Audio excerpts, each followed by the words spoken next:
Hello friend, स्वागत है आप सभी का अपने यूट्यूब चैनल आद्या स्टडी एकेडमी में। मैं आशा करती हूँ आप सभी बहुत अच्छे होंगे और अपनी तैयारी बहुत अच्छी तरीके से कर रहे होंगे। जैसा कि आपका जो सीटेट एग्ज़ाम है वो सितंबर महीने में होने वाला है। अब आपके पास केवल और केवल 30 दिन का टाइम बचा है। तो आज की इस वीडियो में हम बात करने वाले हैं कि 30 दिन आपको क्या पढ़ना है और कैसे पढ़ना है कि आप केवल 30 दिनों की तैयारी में सीटेट एग्ज़ाम में 100+ मार्क्स ला पाएँ। इस वीडियो में मैं आपको 3 ट्रिक्स के बारे में बताने वाली हूँ। अगर आप ये 3 ट्रिक अपने एग्जाम तक कंटिन्यूसली फॉलो कर लेते हैं तो गारंटी है कि आप अपने सीटेट एग्जाम में 100+ मार्क्स आसानी से ला सकते हैं।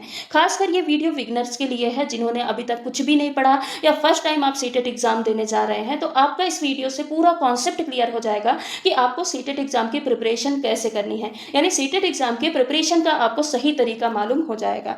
देखिए, कभी भी अगर आपका एग्जाम का देखिए पासिंग मार्क्स क्या है, 90 मार्क्स है और 82 मार्क्स है, लेकिन आपको टारगेट कभी 90 और 82 नंबर का नहीं लेके रखना है। अगर आप टारगेट ही 90 और 82 नंबर का लेके चलेंगे तो आप यहीं पे 1 या 2 नंबर से डिस्क्वालीफाई हो जाते हैं।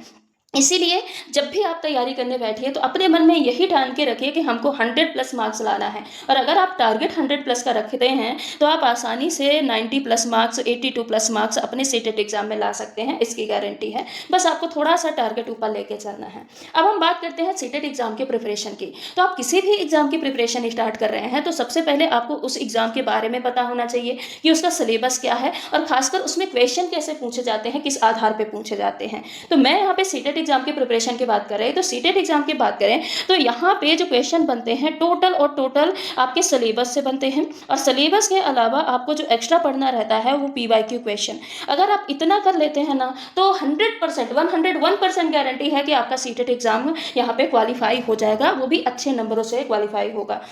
लेकिन जो सिलेबस आप कंप्लीट कर रहे हैं उसमें आपका कॉन्सेप्ट जरूर क्लियर होना चाहिए, क्योंकि सीटेट एग्जाम में जितने भी प्रश्न पूछे जाते हैं समझ पे आधारित प्रश्न पूछे जाते हैं। तो अगर आपका कॉन्सेप्ट क्लियर है और कॉन्सेप्ट क्लियर के साथ साथ आपके प्रीवियस ईयर क्वेश्चन की प्रैक्टिस अच्छी है तो सीटेट एग्जाम पास होने से आपको कोई भी नहीं रोक सकता। अब हम बात करते हैं कि आपको पढ़ना क्या क्या है और कैसे पढ़ना है। अब आप में से कई सारे स्टूडेंट ऐसे होंगे जो कि पहले से ही तैयारी अपनी स्टार्ट कर दी होगी जब से नोटिफिकेशन आया है, और कई सारे स्टूडेंट ऐसे भी होंगे जो कि वेट कर रहे होंगे कि लास्ट के हम 15 दिन पढ़ेंगे और 15 दिन पढ़ के फिर हम एग्जाम देने चले जाएंगे। लेकिन कई सारे स्टूडेंट ऐसे भी होंगे जो कि अब अपनी प्रिपरेशन स्टार्ट कर रहे होंगे। तो ये वीडियो तीनों लोगों के लिए है। आप प्रिपरेशन स्टार्ट किए हैं, आप प्रिपरेशन स्टार्ट करने वाले हैं, या आप लास्ट में प्रिपरेशन करने वाले हैं। हालांकि मैं ये सजेस्ट कभी नहीं करती हूँ कि आप 10 दिन पढ़िए, 15 दिन पढ़िए और एग्जाम देने चले जाइए।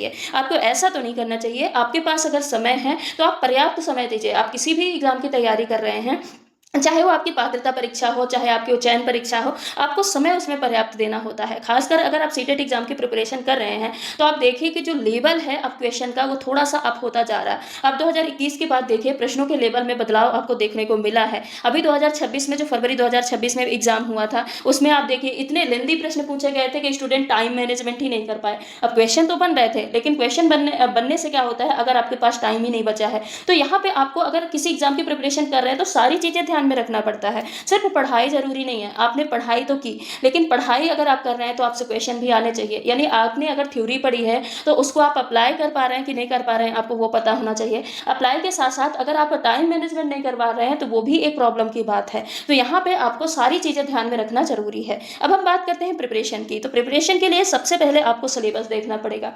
आप ऑफिशियल सिलेबस देखिए। अब ऑफिशियल सिलेबस आप देखेंगे तो आपको लगभग 15 से 20 टॉपिक, मुश्किल से 15 टॉपिक हर एक सब्जेक्ट के आपको देखने को मिलेंगे। उसमें आप देखिए, आप प्रीवियस ईयर क्वेश्चन का एनालिसिस करिए और उसमें देखिए कि इंपॉर्टेंट टॉपिक्स कौन कौन से हैं। अब देखिए, ये नहीं बोल सकते कि पूरा सिलेबस ही इंपॉर्टेंट है। आता पूरे सिलेबस से प्रश्न है, लेकिन उसमें भी कुछ इंपॉर्टेंट टॉपिक्स होते हैं जिनसे सबसे ज्यादा प्रश्न बनते हैं। मान लीजिए CDP में 15 टॉपिक हैं, अब 30 नंबर की आपकी CDP आ रही है, तो इसमें से 10 से 12 टॉपिक ऐसे होते हैं जिनसे मैक्सिमम प्रश्न बनते हैं। लगभग 27 से 28 प्रश्न यहीं से बन जाते हैं 10 से 12 टॉपिक से। बाकी जो 3 से 4 टॉपिक होते हैं वो 1 से 2 प्रश्न बनाने का काम करते हैं। ठीक है, तो सबसे पहले आपको इंपॉर्टेंट टॉपिक्स फाइंड करना है। और इंपॉर्टेंट टॉपिक्स आप कैसे ढूंढेंगे? आप प्रीवियस ईयर क्वेश्चन के एनालिसिस के आधार पर, जब आप प्रीवियस ईयर क्वेश्चन लगाएंगे ना तो आपको पता चलेगा कि हाँ, किस टॉपिक से कितने प्रश्न आ रहे हैं। आप हर एक शिफ्ट का पेपर लगाते जाइए, फिर आप देखेंगे, आप खुद ही पाएंगे कि हाँ, ये टॉपिक देखिए हर एक शिफ्ट में इससे 1 से 2 प्रश्न पूछे जा रहे हैं, यानी ये टॉपिक इंपॉर्टेंट है, आगे भी इससे प्रश्न पूछे जाएंगे। तो आपको सबसे पहले इंपॉर्टेंट टॉपिक्स फाइंड करना है जो कि आपको अपने सिलेबस से ही निकालना है, क्योंकि सीटेट एग्जाम में सिलेबस से बाहर कुछ भी नहीं आता। और अगर आपके पास अभी टाइम नहीं है कि हम कैसे फाइंड करेंगे, क्या करेंगे, तो आप इसी यूट्यूब चैनल में सीडीपी के इंपॉर्टेंट टॉपिक्स की वीडियो पड़ी है, आप वहाँ से सीडीपी के इंपॉर्टेंट टॉपिक देख सकते हैं। मैथ के इंपॉर्टेंट टॉपिक की वीडियो पड़ी है, साइंस के इंपॉर्टेंट टॉपिक की वीडियो पड़ी है, तो आप यहाँ से जाके अपने इंपॉर्टेंट टॉपिक देख सकते हैं। ईवीएस के कौन कौन से इंपॉर्टेंट टॉपिक है जो आपको पढ़ के ही जाना है एग्जाम में, ये सारी वीडियो इसी यूट्यूब चैनल आद्या स्टडी में पड़ी है, आद्या स्टडी एकेडमी में डली हुई हैं। आप वहां से जाके देख सकते हैं कि इन सब्जेक्ट में कौन कौन से इंपॉर्टेंट टॉपिक है जो आपको एग्जाम में पढ़ के जाना है। अब आपने इंपॉर्टेंट टॉपिक तो फाइंड कर लिया, उसको आपको कंप्लीट कहाँ से करना है, तो एनसीईआरटी। आप एनसीईआरटी के अलावा आपको कहीं जाना ही नहीं है, कुछ पढ़ना ही नहीं है, आप एनसीईआरटी पढ़ना स्टार्ट करिए। सबसे ईजी फॉर्म में एनसीईआरटी में आपको मिल जाएगा। और जब भी पढ़िए ना, ऐसे ऊपरी तौर से पढ़ते मत जाइए, अपना कॉन्सेप्ट भी क्लियर करते जाइए। अगर आप प्रीवियस ईयर क्वेश्चन भी लगा रहे हैं तो कोई क्वेश्चन आपका आया, अब आप देखिए कि उस टॉपिक को देखिए कि किस टॉपिक से प्रश्न आया है, फिर आप उसका कॉन्सेप्ट जाके कहाँ से क्लियर करिए, एनसीईआरटी से क्लियर करिए। यानी आपको इंपॉर्टेंट टॉपिक तो आपने फाइंड की, उसको आपको पढ़ना कहाँ से है, तो उसको आपको पढ़ना है एनसीईआरटी से। आप एनसीईआरटी से अपना सिलेबस कंप्लीट करिए। फिर सिलेबस कंप्लीट करने के बाद ये सबसे इंपॉर्टेंट पड़ाव होता है प्रीवियस ईयर क्वेश्चन का। 2011 से लेके 2026 तक के जितने भी ऑनलाइन ऑफलाइन आपको प्रीवियस ईयर क्वेश्चन पेपर मिल जाए, आप सभी की प्रैक्टिस करिए। और लगभग 1 से 2 बार तो आपको प्रैक्टिस करना ही करना है। आप एक दिन में कोशिश करिए कि एक पेपर हमको सॉल्व करना ही करना है। मैक्सिमम लोग आपको बोलेंगे कि आप 2 भागों में 3 भागों में बांट करके आप क्वेश्चन को सॉल्व करिए, लेकिन मैं आपको सजेस्ट करूंगी कि भले ही आप एक टाइम फिक्स करिए। आप पूरा दिन टाइम नहीं पा रहे हैं, आप रात का टाइम रखिए, या आप सुबह सुबह टाइम निकाल पा रहे हैं तो आप सुबह सुबह का टाइम रखिए, लेकिन आप लगभग 2 घंटे 2.5 घंटे 3 घंटे का टाइम लेके बैठिए और एक बार में ही आप पूरा पेपर सॉल्व करिए।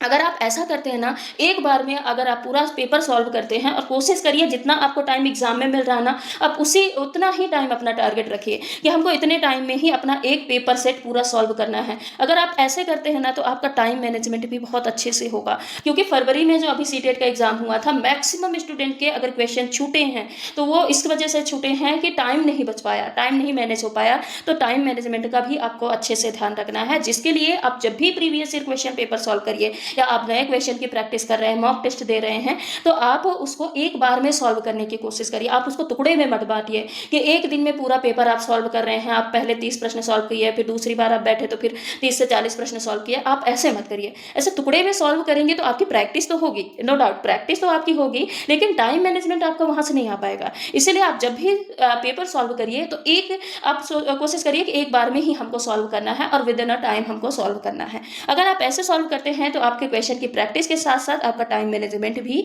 यहाँ से अच्छे से हो जाएगा। और हाँ, एक इंपॉर्टेंट बात कि आपके सारे सब्जेक्ट को आपको ध्यान रखना है कि जितने भी सब्जेक्ट आपके एग्जाम में आ रहे हैं, चाहे आप पेपर फर्स्ट की तैयारी कर रहे हैं, चाहे आप पेपर सेकंड की तैयारी कर रहे हैं, जितने भी जैसे आप पेपर फर्स्ट की बात करें तो सीडीपी आ रहा, मैथ आ रहा, ईवीएस आ रहा, लैंग्वेज फर्स्ट है, लैंग्वेज सेकंड है, और आपका क्या है एक कुछ नहीं, 5 सब्जेक्ट हो तो गए। तो इन 5 सब्जेक्ट को आपको ध्यान में रखना है। किसी एक सब्जेक्ट के मध्य आपका सीटेट एग्जाम क्वालिफाई नहीं हो सकता। तो आपको सारे सब्जेक्ट को इक्वल आपको टाइम देना है और इक्वल आपको प्रैक्टिस करनी है, क्योंकि अगर कोई एग्जाम आपका क्वालिफाई हो रहा है तो उसमें सारे सब्जेक्ट का इंपॉर्टेंट रोल होता है। तो एक तो आपको सारे सब्जेक्ट को ध्यान रखना है, और दूसरा आपको प्रीवियस ईयर क्वेश्चन जो है वो कैसे सॉल्व करना है, मैंने आपको वो भी कॉन्सेप्ट यहाँ पे क्लियर कर दिया। तीसरा है आपको नए क्वेश्चन की प्रैक्टिस भी जरूर करना है। अब देखिए पिछली बार क्या हुआ था, जब फरवरी में सीटेट एग्जाम हुआ था तो उसमें क्या हुआ था कि बहुत सारे कैंडिडेट थे कि प्रीवियस ईयर क्वेश्चन बस की क्या किया, प्रैक्टिस किए और चले गए। अब जब आप प्रीवियस ईयर क्वेश्चन की प्रैक्टिस करते हैं तो आपको प्रैक्टिस करते करते क्या होता है, प्रीवियस ईयर क्वेश्चन ही रट जाते हैं। ठीक, अब आप जब क्वेश्चन आपके रट गए, दिमाग में बैठ गए, तो जब आप दोबारा प्रैक्टिस करते हैं तो क्या हुआ, थोड़ा सा आप क्वेश्चन पढ़े और डायरेक्ट उसमें आंसर में चले गए। तो इससे क्या हुआ कि आप घर में क्वेश्चन सॉल्व कर रहे हैं तो घर में तो आपके टाइम भी बच रहे हैं, आपके आधे घंटे टाइम बच रहे हैं, 45 मिनट टाइम बच रहा है और आपका पूरा पेपर सॉल्व हो रहा है। लेकिन जब आप एग्जाम देने जाते हैं तो वहाँ पर सिर्फ और सिर्फ प्रीवियस ईयर क्वेश्चन नहीं होते। हाँ, वेटेज होता है प्रीवियस ईयर क्वेश्चन का अच्छा खासा, लेकिन सिर्फ और सिर्फ प्रीवियस ईयर क्वेश्चन नहीं होते, नए क्वेश्चन भी आपके रहते हैं जो कि प्रीवियस ईयर क्वेश्चन के आधार पर होते हैं। तो क्या करना है, आपको नए क्वेश्चन की भी प्रैक्टिस करना है। अब वहाँ पे एग्जाम में नए क्वेश्चन आ गए। अब जब नए क्वेश्चन आएंगे तो उनको पढ़ने में आपको टाइम लगेगा, पढ़ने के बाद आंसर ढूंढने में टाइम लगेगा। तो इसमें क्या होता है, टाइम मैनेजमेंट नहीं हो पाता, यानी क्वेश्चन बचे रह जाते हैं और टाइम आपका समाप्त हो जाता है। तो अगर आप पहले से ही नए क्वेश्चन की प्रैक्टिस करेंगे ना, तो आपको पढ़ने की प्रैक्टिस रहेगी और पढ़ के समय के अंदर उसका आंसर देने की प्रैक्टिस रहेगी। इसलिए नए क्वेश्चन सॉल्व करना भी बहुत जरूरी है। तो बस आपको इतना ही करना है। अगर आपको सीटेट एग्जाम अच्छे नंबर से क्वालिफाई करना है तो आप क्या करिए, इंपॉर्टेंट टॉपिक्स फाइंड करिए, आप उनकी प्रैक्टिस करिए, एनसीईआरटी से उसको आपको पढ़ना है, प्रीवियस ईयर क्वेश्चन लगाना है, सारे सब्जेक्ट को आपको ध्यान में रखना है और उसके अलावा नए क्वेश्चन की प्रैक्टिस जरूर करना है। बाकी हम क्या प्रोवाइड कर रहे हैं आपके लिए, तो इस यूट्यूब चैनल आद्या स्टडी एकेडमी के माध्यम से आपको साइंस पेपर 2 की कंप्लीट तैयारी कराई जा रही है, जहां पे एनसीईआरटी आधार पे मैं साइंस के आपके अभी क्या करा रही, सिलेबस कंप्लीट करा रही हूं। सिलेबस लगभग आपके हो गए हैं।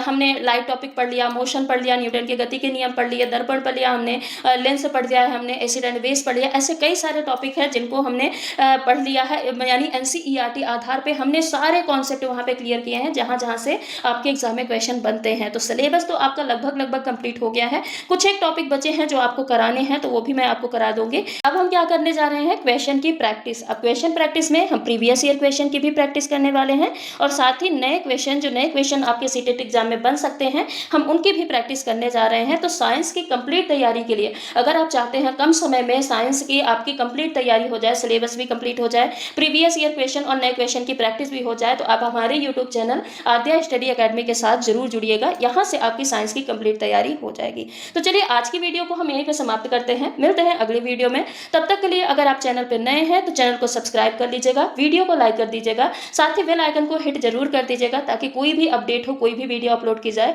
तो उसका नोटिफिकेशन आप तक सबसे पहले पहुंच पाए। धन्यवाद।